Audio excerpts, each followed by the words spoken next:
Right, folks, it's just after 5 o'clock, so with the listener that I'm still awake and not retired to bed on Wednesday afternoon, which is my usual plot. Fiona persuading me to come in and deliberate and share this. Apparently, this is the first time we're using a new setup. It seems to be working well. So I'm delighted to invite Katie Sell and Richard Hales from the sustainability team to tell us all about how we can make a difference and how we can move forward to improve the world or stop it falling apart. Thank you. Thanks so much for having us. I'm slightly conscious that I have to kind of be here to be on a camera and be there, so I'm finding I might struggle with that because I do tend to wander around a bit. I'm Richard Hales from Hales. As Matthew said, we're from the CUH sustainability team. Our purpose, I guess, is to ensure that the trust's services, everything it delivers as environmentally sustainable as possible. That's obviously quite a big challenge. We've been doing it for quite a long time. And what we'll go through today is kind of, Fiona asked us to sort of give an overview of what we do, what we have done, and what we are currently trying to do. A lot of that involving everyone here and everyone in the hospital. And I think that's the key point to get across. And what I'll say time and time again, I suppose, is that what drives most environmental sustainability is what, how, and how much we consume. And it's the changing in that matters. It's very easy to get lost in discussions of net zero carbon, but actually it all just comes back to doing something today about what we consume in the right way and stepping that up as quickly as possible. And that's kind of what we're trying to get at here today. What I've done, if I can make this work.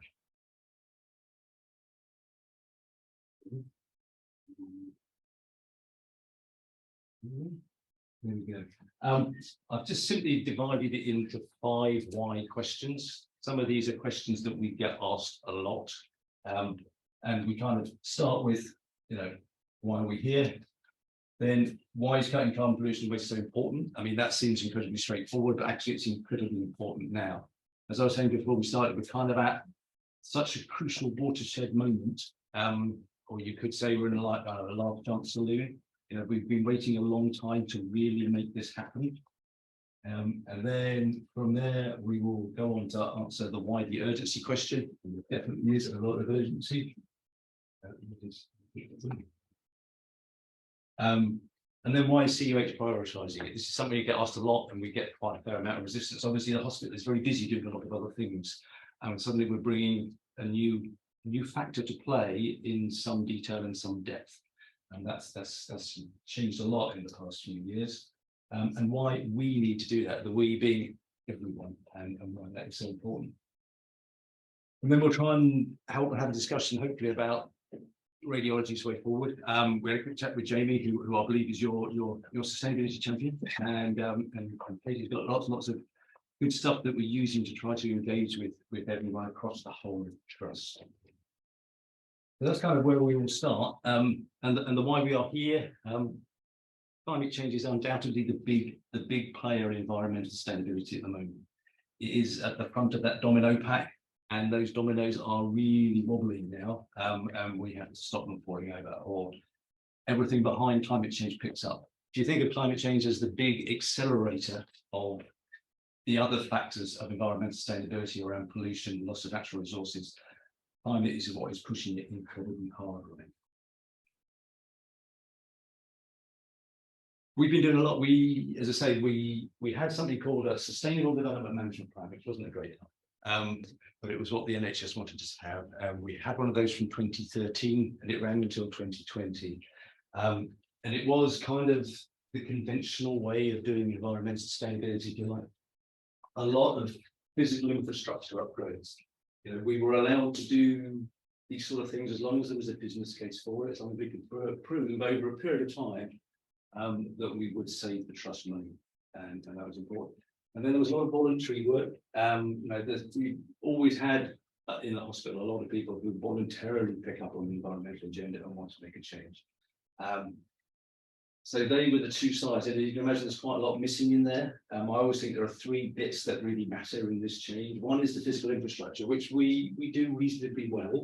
The other bit is organisational process, which is very, very difficult to get to.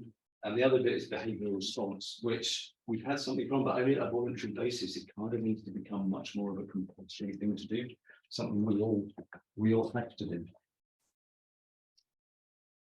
As I say, we did lots of things, it delivered lots of results. Some of these things you could argue would have happened anyway, because they bring good things apart from reduction, carbon reductions in pollution and a reduction in waste. But we worked on all these things for a good 7 years and made some big gains. But you'd have to say, like most hospitals and like the NHS as a whole, the demands on the NHS have grown and grown and grown over this period, whether that's technology or just more patients and the demands of those patients. So you'd have to say, really, over that period, we've just kind of been running to stand still. And in the current situation, that's not good. And so on the back of the NHS kind of releasing in October 2020 its net zero delivery plan, every trust was then required to produce a green plan. And that's exactly what we've done. And this is our phase 1 green plan from 2022 to 24. It's a lot of what is in there is the traditional sort of things you'd expect us to do. You know, looking at the physical infrastructure side of things, around energy particularly, and transport, those things go the same. These two are perhaps the newer, bigger fish out there, working with our suppliers so they deliver things to us that have a lower carbon footprint, and we'll get into that later because that's a huge part of what creates the problem for us. And ensuring that those things we do consume, that we maximise the life cycle value of them through reuse, repair, and high value recycling. And then there's a bit around low carbon alternatives to pharmaceuticals, particularly anaesthetic gases and inhaler propellants. They're two things that were identified 5 or 6 years ago as big issues for the NHS. We're working quite well on those at the moment, and actually those two themselves will help us achieve our targets quite quickly. I often think of I'm sure you've all done it because you're all incredibly far more intelligent than I am, but that old puzzle about how do you join 9 dots with 4 lines without leaving the paper.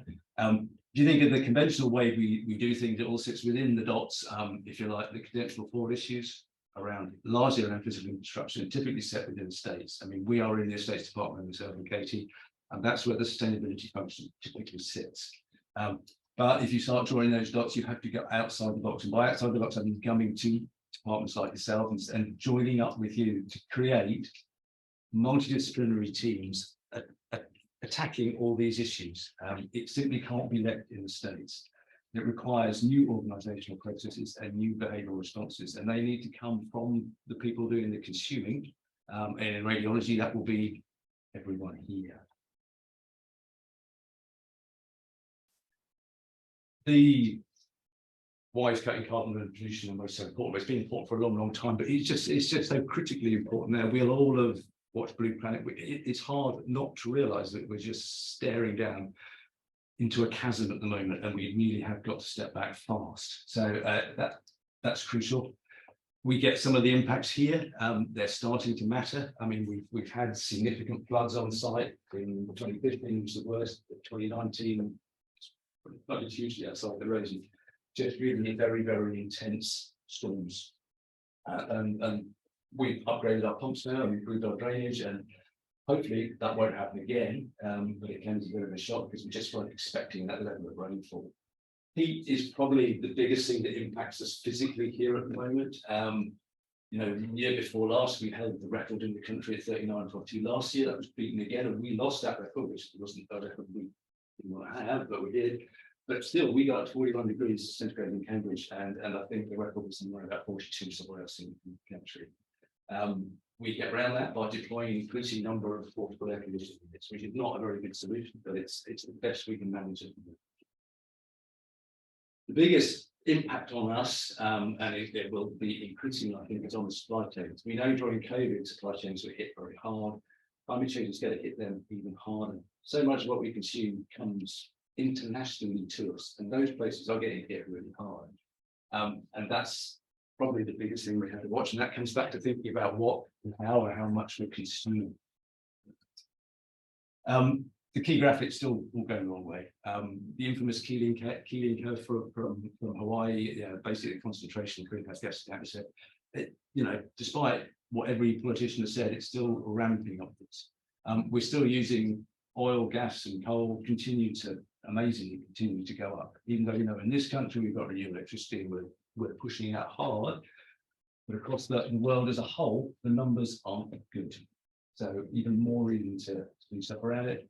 We know from this that 59% of man-made CO2 just stays in the atmosphere every year. That just keeps happening.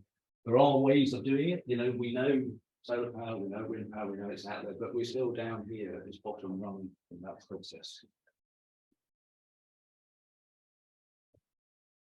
Then there's the whole material use, and getting back to what we consume, which is what matters so much to this place, because we are such an intense consumer.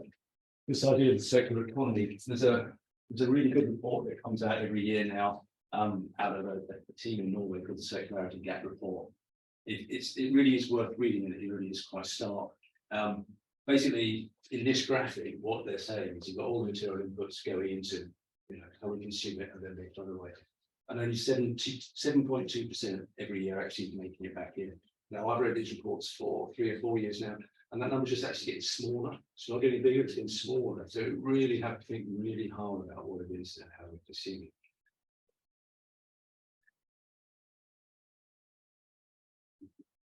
This is the trust carbon footprint, and this kind of gets us to the urgency side.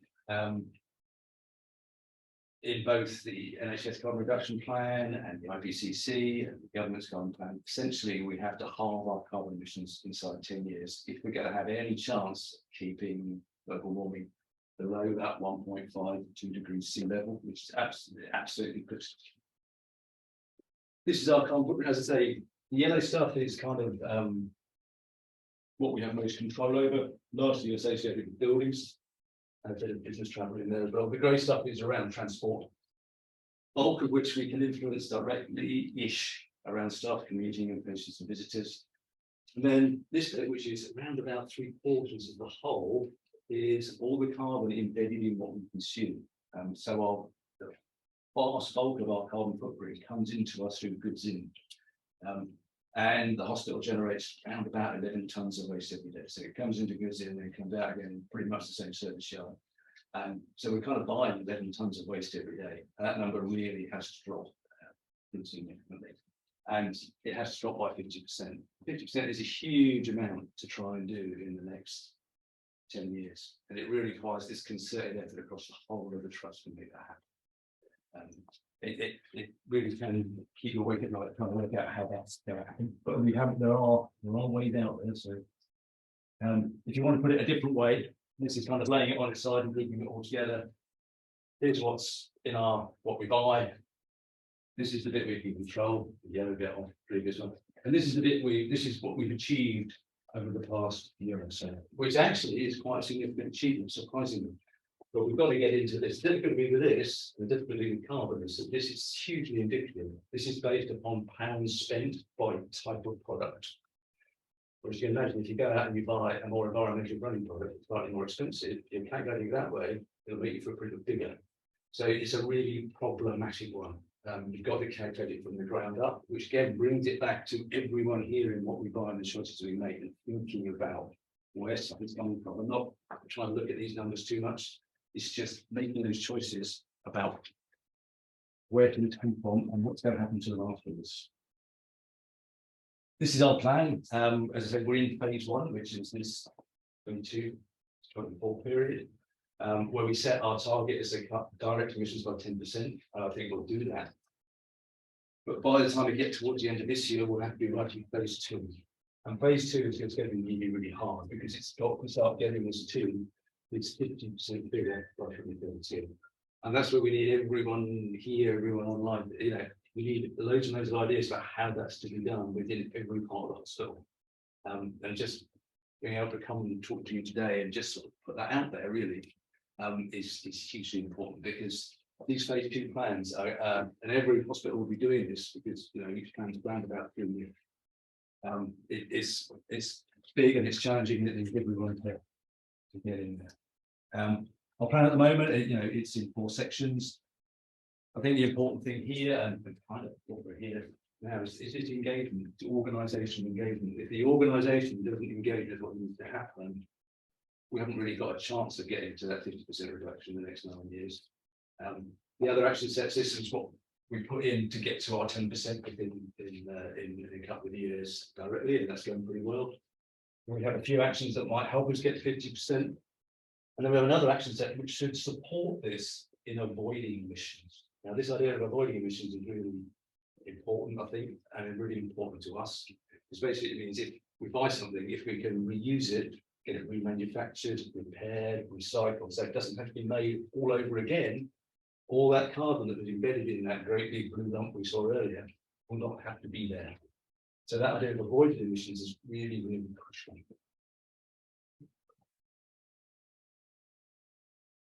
This is stepping it out slightly differently, if you like. This is, well, I think others are conveying about. This is kind of how we run at the moment. This is kind of the map for consumption at the moment, and it's been the map for probably 200 years. It's kind of the conveyor belt. You pick stuff out of the environment, you refine it, you manufacture it, you distribute it, then you use it, which is us here, and it gets thrown away. And that conveyor belt has been accelerating phenomenally over the past 50 years. And slowing that down becomes absolutely crucial. This is what's sometimes called the linear economy, because it's just a straight line. And it's that huge loss.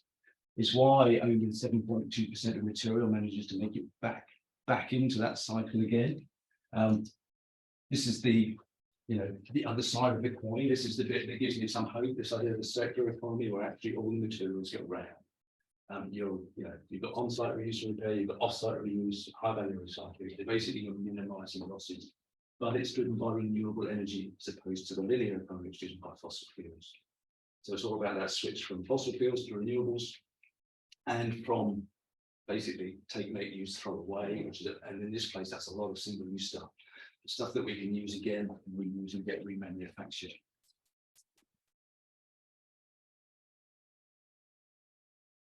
So why we need to do this? Now that's what I've kind of been saying from the start. It's all about us and our choices, and every time you order something, every time you do anything in this place, go and buy anything, it's just thinking about where it came from. And if you can do anything to ensure that we don't end up wasting it as output, we can reuse it, repair it, and recycle it as high value as possible. And that if at all possible, we ensure that renewable energy has been involved in that process. And that's to say this is kind of, again, looking at all those bits where carbon is embedded, all those products, and then the linear chain and us here. And at the moment, our decision making across the hospital, it has been for years, it's really based on the utility and cost of that item at the point of consumption. That's what we think about when we buy something. Compliance will come into it in the hospital because there are certain rules that we have to adhere to. But we're not going to be thinking much about what goes on up here or what goes on here. We kind of just locked into this small piece of that consumption chain. The solution is kind of changing that so that we start thinking about trying to make this happen, which means we need to rethink those things and think about that environmental impact. And that's what we call life cycle thinking, and that kind of sits as probably the most important thing any of us can do. And it's just bringing back into our choices, those environmental sides. Well, what's going to happen to it when I throw it away? Is that going to have an impact? And where did it come from in the first place? Can I join those two things together? But you kind of end up with, if that's very small, but if you imagine this is your professional clinician, they just want to make their patient better, and that's exactly how it should be in the hospital. And they need certain materials, medicines, items, equipment to do that in a safe setting, which is what we provide and have been providing for a really long time. But that clinician also wants a climate safe future for their patient, staff, and community. So they need those products to be the lowest carbon content possible and to have a high, I call it the re factor, which is basically reuse, repair, recycling, remanufacture. If you put re in front of anything, it's probably sustainable. And then you put that within this great big chain, and the life cycle thinking just means you're connecting up the disposal with the arrival, and you're trying to ensure that we're no longer doing very low value recycling, we're actually feeding stuff back into that chain. So you're reconnecting disposal to supply. You're rethinking who your suppliers are, rethinking through our procurement team how you're purchasing things, and rethinking finance too, because actually maybe we needed to spend a bit more money on things that will last longer, rather than necessarily being a single-use item that's cheap. We also might want to review compliance. Since COVID, single use has, we were trying to drive that down. COVID brought it back in with a vengeance. We kind of need to start to reverse that as quickly as we can. And if you do all those things, then hopefully we end up with our responsible consumer restored. And that's kind of where we were hoping to be. There's a huge amount of resistance to doing that. And we have to take that into account in all those decisions we make. So we have to reframe those decisions. And I think that's something that kind of has to be done at a team level. And I think doing it as a department and teams within that department, there's an awful lot of thinking that can be done to get over those points. We've got a load of examples here of things where I think this is a project that is actually starting to work in that way, where we've managed to bring together a multidisciplinary team so that we're delivering on the physical infrastructure, the organizational process, and the behavioral response. Reducing consumption of nitrous oxide, as you probably know, we have piped nitrous into all the theatres here from these large manifolds, as they're called, which is basically a load of tanks put together, which feed that pipe system. That pipe system is very old and it leaks. It's also a hydrostatic system, so it leaks a lot. And actually, we don't need very much nitrous in theatres, but it's a process that's been in place for a long, long time. But what we've been managing to achieve again, and this is not me and Katie doing it, this is a whole team of people making this happen. At the front line is basically moving from using the pipe system to mobile systems. So actually, you're only using what you need. The level of loss out here was absolutely we saw those numbers. That's not good. But actually, that was shared with virtually every other hospital in the country, because trying to keep these networks leak-free is very hard. We only discovered the leaks with this new bit of fancy kit that came out a couple of years ago. That can actually, it's sensitive enough to be able to detect the sound of them, because nitrous you can't see it. You don't necessarily too much. So that was a big win. Another one is, at the moment, you may be aware of Abraham Park and Ride, just down the road from us, they're putting up some lovely solar panels above all the parking base. And they will provide basically free charging to every electric vehicle that parks beneath them. But in the first instance, this is around about, that's a big array of solar, it's around about 2.5 megawatts, which is a lot, considering on site here we've only got about 100 kilowatts. But the surplus energy for that will be run down and fed to us, and there will be quite a lot of surplus from that. And again, that process took a long time, a lot of connecting people together, but it's starting to deliver now. And from next spring, hopefully we will get the first green electricity from that site coming on this. Reusable surgical gowns, again, it seems so obvious, but Henry here, by the Brooklyn and Peterborough, he helped champions, and we had to have him. Without him at the front line championing it, and he's just a training surgeon, but absolutely dynamic and brilliant. We've got that trial, and that's been trialed in the ATC successfully, and in Rosie. And we're hopefully going to be moving into trialing it in main theatres in the next few months. And hopefully when the new orthopaedic hub opens, they will start with reusable gowns. And then, something as simple as cycling. supporting the cyclists is absolutely crucial. We do that, I think, fairly well. Provide lots of cycling on-site provision, but actually making sure that when you get here, if something goes wrong with your bike, you can get it fixed is really important. And again, that was working with the guys that run the hub and comms and our travel team, stitch all those bits together. And then you've got our two big builds, and as you can imagine, they are big multidisciplinary projects that they actually have to be the new Cancer Research Hospital and the new Children's Hospital. At that point, I will hand over to Katie because I'm getting a little hoarse and I've heard enough of my rather flat voice. Katie will run you through the kind of options that are, that Katie's got out there and manages in terms of that you might want to dip into, help, deliver, or just use very directly in terms of starting to make all these things happen. I'm going to stand here as opposed to wandering. I hope you haven't depressed anyone too much. I hope everyone's okay. My role within the sustainability team is a lot more about staff engagement and what we can actually do, or what individuals can do, teams can do across the trust. So one thing that you might have heard of is something called our Think Green Impact Programme. I don't know if anyone's ever heard of it. Yeah, okay, I'm getting a couple of nods. That's good. Okay, cool. So the Think Green Impact Programme, they have it both. We have it here at CUH, and then the university also has it. So you can join either, although please do join us. You can also join the university one if you would like. But it's basically an online toolkit that you work your way through, and it gives you advice on how to make sustainable changes. You essentially just kind of tick them off. You go through certain levels, so you can tackle things like energy, water, waste, how you and your team travel, and it's a really, really good way to bring your team together in making a difference, because it is small changes, but it does make a big difference. So we've had a lot of success with it this year, which is really amazing. We've had 31 teams, I think it is, in the trust now sign up, which is amazing. So these are just two examples. We've got occupational therapy and the resuscitation services.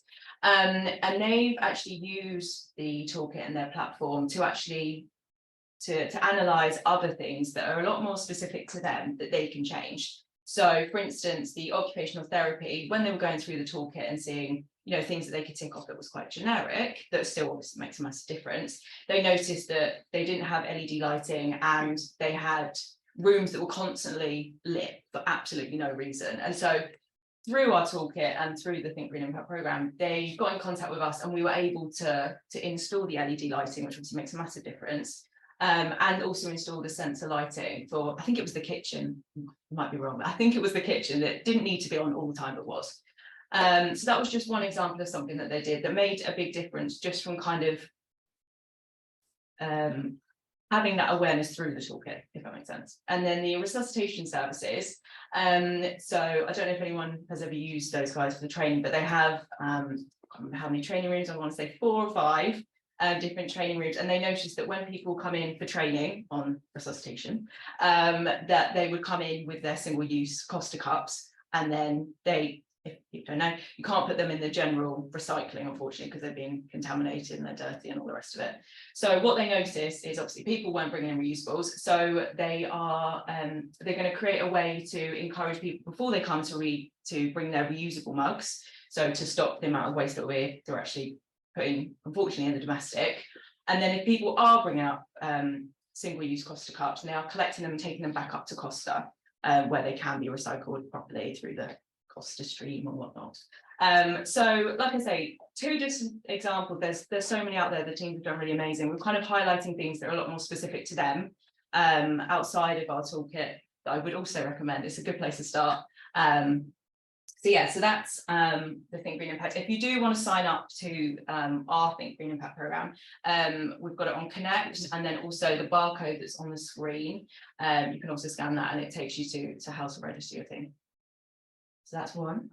Another big one that we definitely would recommend probably for you guys is essentially to create your own green plan. I think it's all well and good kind of talking about general things that you can do, but it might not be specific to you guys. So Richard will be able to go into more detail if you have any questions, but the oncology team department, for example, they've created their own green plan that makes sense for them. It highlights things they want to tackle. You know, it allows you to look at what is your biggest carbon contributor, what are your constraints, how you overcome them. And it's a lot more specific for you guys. So if that's something that you want to do, please do let us know, and we can help you guys with that, and literally ticking off one thing at a time that you feel is important and doable within your department. So if that's something you're interested in, please do let us know.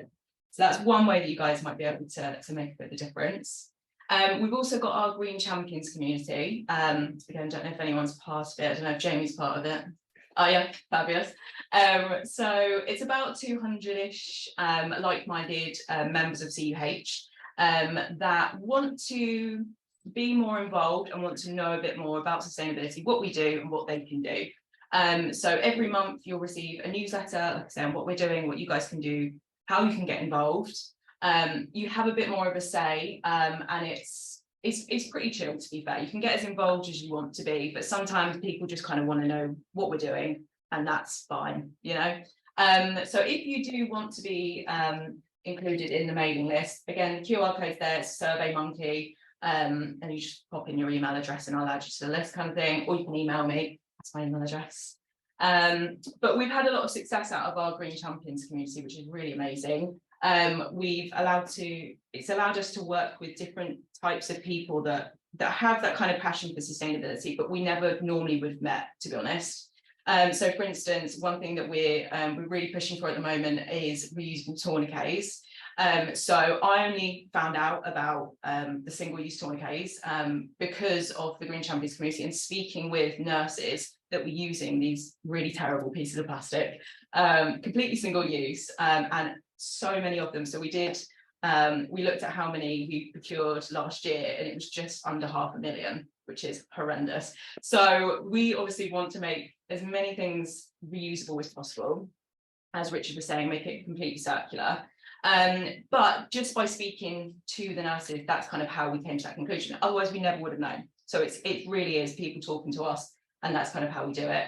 And also from there, what was highlighted was that people within wards and clinics weren't putting things in the right bins, which I'm sure you're probably all aware of, or you have done before. I think we're all guilty of it, unfortunately. But one way that we're trying to tackle that is through our health and safety audits, which I believe have to be done every 6 months. And within the new health and safety audit, they'll have questions and prompts to make sure that team members know what goes in what bin. Otherwise, it's a proper headache for us and the waste management team, who do an amazing job anyway. But it's really important. We want to make sure that we're recycling as much as possible. So that was a really good thing that came out of that. And again, if you'd like to get involved, please do. We also have our social media. We actually got Instagram yesterday as well. I have not added that on there. But it's another good way, like our Green Champions community, to just kind of stay in touch and keep in the know and everything about what we're doing and what you guys can do. So we've got events that you might be able to get involved with. So the one down on the right bottom, that was our bee planting event. So that was not last week, week before, and we got some funding from ACT, and we had 10 planters, and we planted some bee-friendly plants, and it was really lovely, and so many people came out and supported us in that one. And yes, we were able to share that all on social media, but it's a good way to kind of keep up to date with what we're doing, and if you want to get involved. So again, QR codes, that will take you to the pages. And then we've got our Connect page. So we've got loads of different pages on the go, but we've got a few kind of core ones up at the moment of just loads of information on the Connect. You literally just type in Think Green, it'll come up. And yeah, basically. So if you want any information on if you're a bit confused on what goes in what bin, that's a good place to start. Discounts for travel. You can read about our green plan, which we were talking about earlier. That's also on there. And also our contact details. So we've kind of got, that's the kind of sustainability team mostly kind of laid out there. But as I said, obviously, as you are kind of like part CUH and part university, I'm not under any illusion that you may want to join their Think Green Impact program or whatnot. So what I've done at the bottom is that is Susie's email address. So she's the University Sustainability Engagement Officer, which is my alternative basically. She's really lovely. So if there's anything that's more university based that you might want to get involved with, I do encourage you to drop her a line, and I'm sure she'll be able to help you with everything. She's very, very lovely. But otherwise, do contact us. Yeah. So does anyone have any questions for myself or Richard?